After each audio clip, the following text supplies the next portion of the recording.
पास दिया जलाने से क्या फल मिलता है। एक बार माता लक्ष्मी भगवान विष्णु से पूछती है, हे स्वामी, तुलसी के पास दीपक जलाने का क्या महत्व है और रोज शाम को तुलसी के पास दीपक क्यों जलाया जाता है, इससे मनुष्य को कौन सा फल प्राप्त होता है। तुलसी के पास दीपक जलाने की विधि क्या है तथा दीपक जलाते समय कौन से मंत्र का उच्चारण करना चाहिए, कृपया आप मुझे विस्तार से बताइए। तब भगवान विष्णु कहते हैं, हे देवी, आज आपने समस्त मानव जाति के कल्याण के लिए बहुत ही महत्वपूर्ण प्रश्न किया है। आपके इस प्रश्न का उत्तर देने से पूर्व मैं आपको एक प्राचीन कथा सुनाता हूँ, जिससे आपको सभी प्रश्नों के उत्तर मिल जाएंगे।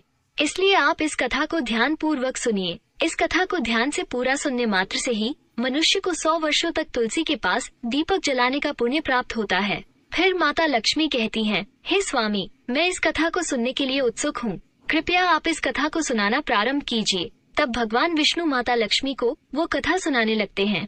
हे देवी, पूर्व काल की बात है, दक्षिण दिशा में तुंगभद्रा नाम की एक बहुत बड़ी नदी है। इस नदी के किनारे पर हरिहरपुर नाम का एक अत्यंत सुंदर नगर बसा हुआ था। उसी नगर में काशी नाम के एक ब्राह्मण निवास करते थे। वे अत्यंत गुणवान, चरित्रवान, धर्म कार्य करने वाले तथा वेदों के मार्ग पर चलने वाले थे। उन्होंने समस्त शास्त्र का अध्ययन किया हुआ था। उस ब्राह्मण की एक पत्नी थी, जिसे लोग दुराचार कहकर पुकारते थे, क्योंकि उसके कर्म ही उसके नाम के अनुसार थे। वो सदैव ही अपने पति को अपमानित करती थी। वह अपने पति के लिए कुवाच्य कहती थी, पति को भयंकर दुख देती थी, पति के लिए कभी भोजन नहीं बनाती थी।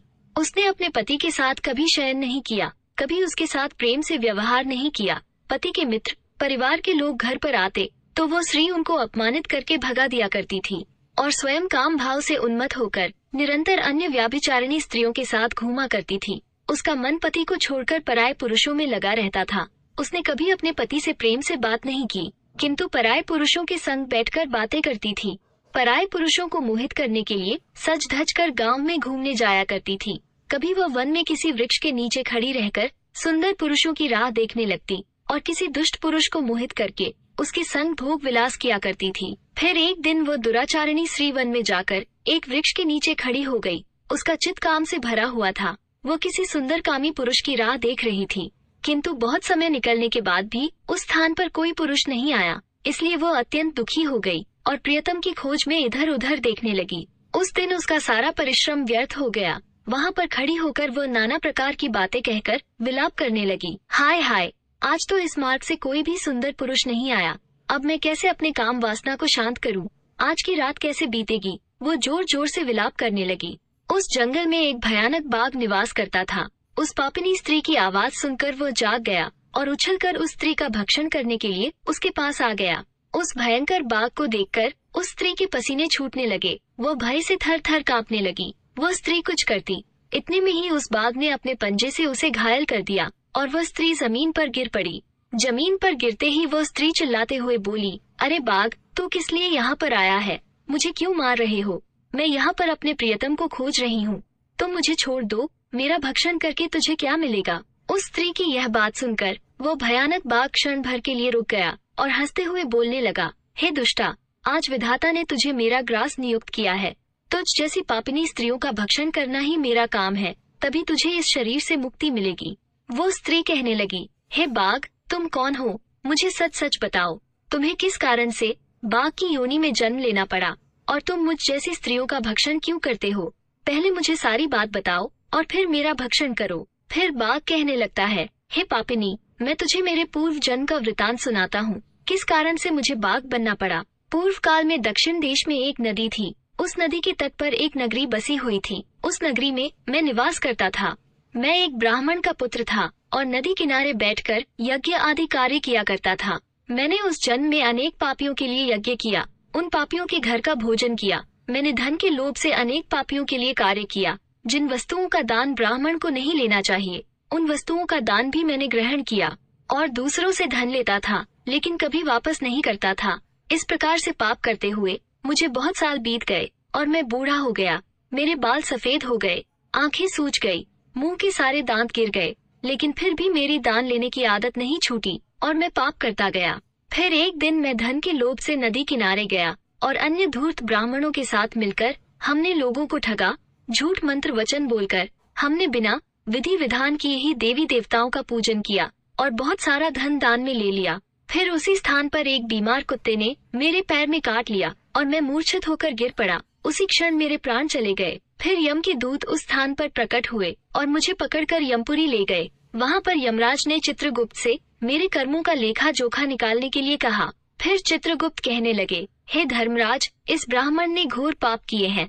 इसने दूसरों से झूठ कहकर धन लूटा है, विधि विधान से पूजा ना करके झूठ मंत्र बोलकर भगवान का अपमान किया है। इसलिए ये पापी ब्राह्मण केवल नरक जाने के ही योग्य है। फिर यमराज ने अपने दूतों को आदेश देकर मुझे नरक की अग्नि में डाल दिया। अनेक वर्षों तक नरक की सजा भोगने के बाद मुझे बाघ का शरीर प्राप्त हुआ और मैं इस दुर्गम वन में निवास करने लगा। मैं अपने पूर्व जन्म के पापों को याद करके कभी महात्मा, साधु पुरुष, सती स्त्रियों का भक्षण नहीं करता हूँ। मैं केवल पापी, दुराचारी तथा कुलटा स्त्रियों का ही भक्षण करता हूँ, ताकि मुझे पाप से मुक्ति मिल जाए। इस प्रकार से उस बाघ ने अपने पूर्व जन्म का वृतांत सुना दिया और उस स्त्री से कहने लगा, हे पापिनी, तेरे आचरण से तू कुलटा दिखाई पड़ती है।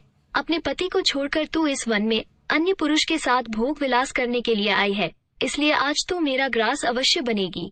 इतना कहकर उस बाघ ने अपने तीक्ष्ण नाखून से उस पापी स्त्री के टुकड़े टुकड़े करके उसे खा लिया। फिर उस स्थान पर यम के दूत प्रकट हुए और उस पापिनी स्त्री को उठाकर यमपुरी ले गए। वहाँ पर उसे यमराज के सामने खड़ा किया गया। फिर चित्रगुप्त ने उस स्त्री का लेखा जोखा निकालते हुए यमराज से कहने लगे, हे धर्मराज, ये स्त्री तो अत्यंत पापिनी है। इसने घोर पाप किए हैं। इसने व्यभिचार किया है।